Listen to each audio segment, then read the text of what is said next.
Hey, this is Mad Movie Mark with the Mad Movie Mark Movie Review. Thank you for joining me as I review the 1931 slapstick comedy slash romantic drama City Lights.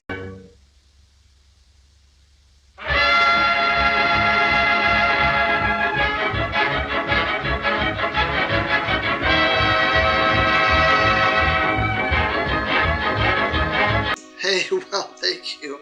I appreciate that. I'm not used to that rousing welcome that you just gave me. That is pretty amazing. If this is your first time joining me, I'm reviewing every movie in this book, the 1001 Movies You Must See Before You Die. I am, of course, promised that it is the most updated edition out there. City Lights was written by, directed by, produced by, and scored by Charlie Chaplin, and of all the movies that he created, he considered this to be his favorite. He purposely made this movie as a silent film, even though they were well into talkies by the time this came out. In fact, everyone involved with this movie begged him to make it a talkie because that's what was selling at the time. That's what was getting people in the movie theaters. That's what was making the money. But he refused because he wanted to preserve the universal appeal and expressive power of silent comedies. And he felt that his Tramp character was a pantomime.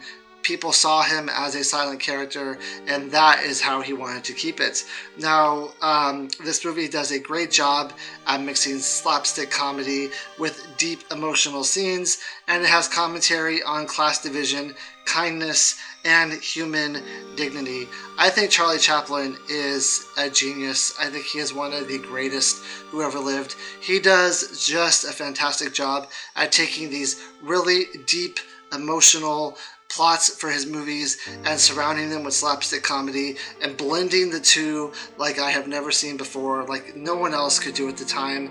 It is just a whirlwind of emotions watching his movie, from just side-splitting comedy to tears in your eyes. I don't know how he was able to do it and do it with silent film. Absolutely phenomenal. I don't think I've ever given any of his movies lower than a 9.5 out of 10, and there are a lot of 10s out there. I still think The Kid is my favorite of his just because it reaches me more emotionally than any of his other movies, but this is right up there. This is just a phenomenal movie. Now, when it opens up, we are introduced to his Tramp character, and his this character has met a woman who is selling flowers, and he immediately falls passionately in love with her. He takes a great liking to her, and then he realizes that she is blind. So he is going to be visiting her every now and then so that he can kind of get to know her and hopefully fall in love with her. While he's doing this, though, one day he runs into a wealthy millionaire in an alley, and the millionaire is trying to take his own life. He is sloppy drunk. Now, the 1930s, I've done a lot of movies from the 1930s, and it seems to be the era where they find sloppy drunk people to be hilarious.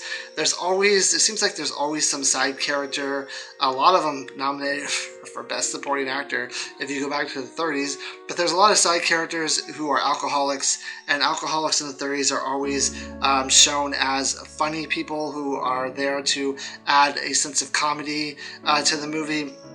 It's only later in movie history where we get like the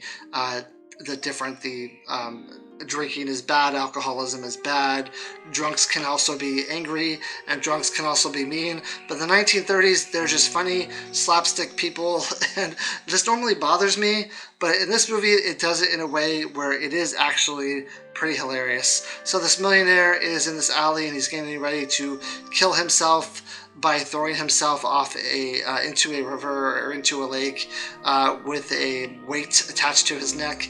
Charlie Chaplin ends up saving him in a very funny scene, which absolutely genius. And after he saves them, they go back to his place where they party and they have a great time and they get drunk, and they're just enjoying their lives, getting drunk and having a great time. Now, the thing with this wealthy guy is in the morning, he has no idea who Charlie Chaplin's character is. He totally forgets who this Tramp character is, acts like he has never met him before, and only remembers him when he's drunk. But when he's drunk, he remembers him and they're best friends again. and it really adds to the plot. It really helps the plot go along, especially later in the movie where this guy can only remember Charlie Chaplin when he's sloppy drunk, and it's hilarious. And the slapstick scenes that they get themselves into is absolutely phenomenal. Now, the tramp learns later on that this flower girl is sick and he wants to help her out, so he gets a job as like a street cleaner to try to earn some extra money, but he ends up losing his job when he goes to see her on lunch, and he comes back late. But while he's on lunch, he also learns that she has not been able to pay the rent at the place that she's living at. So her and her mom are only days away from being evicted. He tries everything he can to get money to help her, including becoming there's a guy who offers to have the tramp box him in a boxing match, and the tramp is going to take a dive and they're going to split the money, but the guy he's going to box ends up getting a note saying that the cops are after him, and the tramp has to box someone else.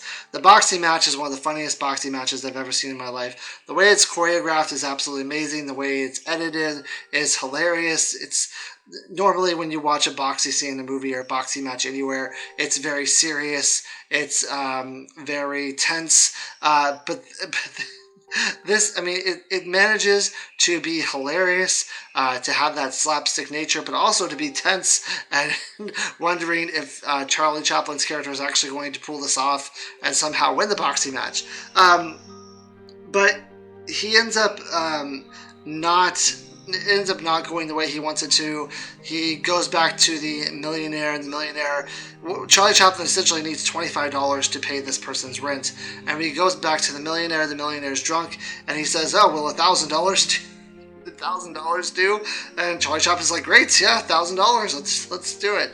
But as luck would have it, there's some crooks, there's some cat burglars or thieves inside this guy's mansion who roughs up the millionaire and steals the money, and tries to steal the money, but they end up making it look like Charlie Chaplin robbed from this millionaire, and it doesn't help the fact that the millionaire can't remember who Charlie Chaplin is when he's not drunk. But eventually Charlie Chaplin ends up securing the money that he needs to help this woman.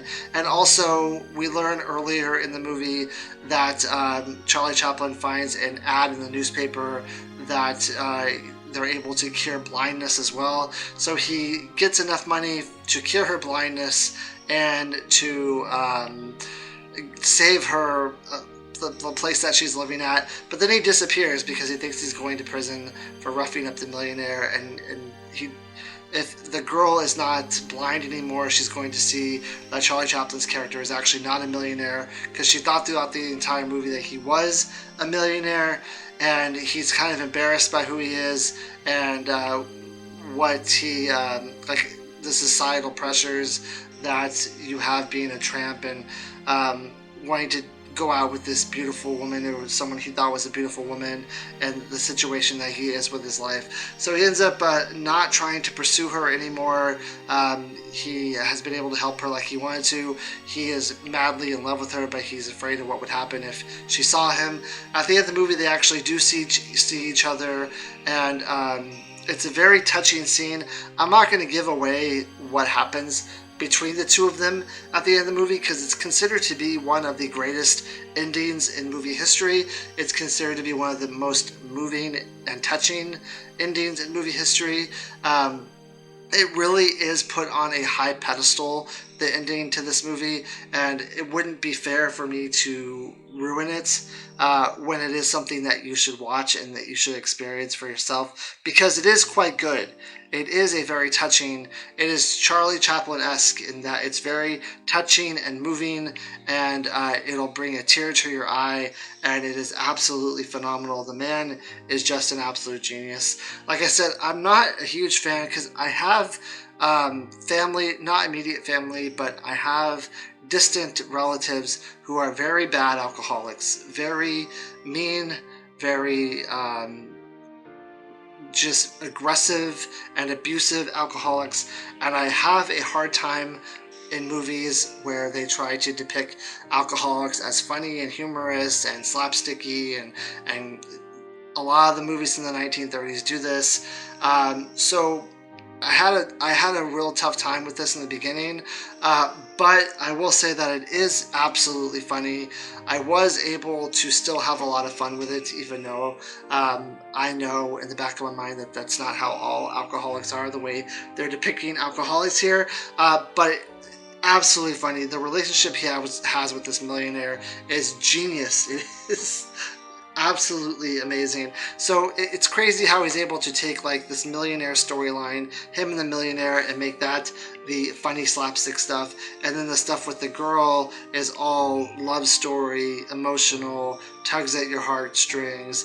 This is a really good person. The Tramp is a really good person who's trying to do the right thing, who's trying to help this girl, who's trying to kind of turn his life around as well, to try to make good on the relationship that he has with this girl. But then at the same time, he's getting into these funny altercations and funny situations with this guy because he is drinking in order to befriend this millionaire and basically in a way he's helping the millionaire as well, but he's also helping himself. And then, like I said, the boxing scene is absolutely phenomenal. One of the funniest, greatest boxing scenes you will ever see in your life. It is just hilarious. There's only a few scenes in this movie that I didn't think were that funny and that were kind of long and annoying. One of which was when the Tramp character accidentally swallows a whistle, and every time he tries to breathe, he makes like this whistle noise. It goes on for a while, and I didn't think it was that funny, and I just wanted it to end so that they could move on to something funny and something better. But I would say there are some other scenes that I don't really remember that well, but this movie is fantastic. It is one of the greatest movies ever made. Just the sound, he did his own, he scored the movie himself, and it's absolutely phenomenal. The fact that he was still pushing the envelope by doing a silent film here, and it came out to be as great as it did. I will sing Charlie Chaplin's praises for a very long time. I think I still have to do Modern Times. That I believe is his last movie on this list. He might have done one later in life with Buster Keaton. I think he did, but I don't know if it's on this list or not. But phenomenal, genius. He is an absolute the best at what he does. I can't sing any more praises for him for this movie. It's a fantastic film.